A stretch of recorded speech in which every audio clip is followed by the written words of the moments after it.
বিপ্লবী পথ চলা,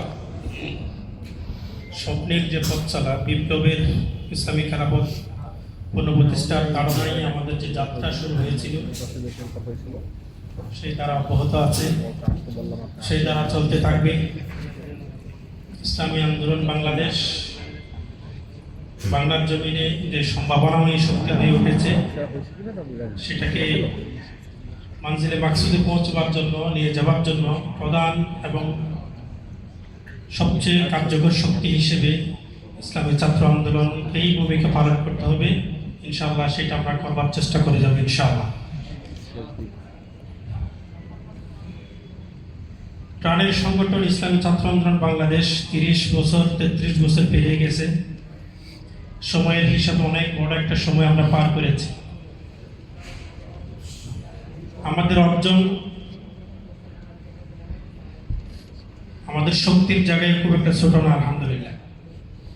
কিন্তু জাতি আমাদের কাছ থেকে যে প্রত্যাশা করে, সমাজ আমাদের থেকে যে প্রত্যাশা করে, সেটির জন্য আমরা শতভাগ দিতে পারি।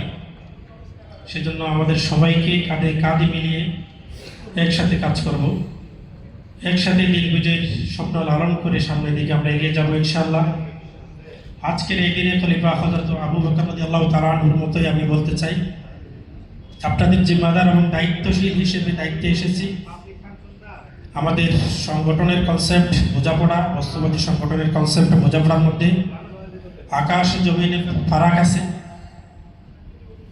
দায়িত্বশীলতা, জিম্মাদারি এগুলো ত্যাগের, উপভোগ্য নয়, উদযাপনের নয়, এগুলো আমাদের জন্য ত্যাগের একটা স্মারক।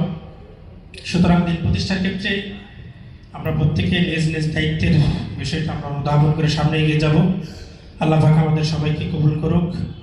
সকলের সহযোগিতা, সকলের আন্তরিকতা, সকলের ভালোবাসা প্রত্যাশা করি। আলহামদুলিল্লাহ। আসসালামু আলাইকুম ওয়া রাহমাতুল্লাহ।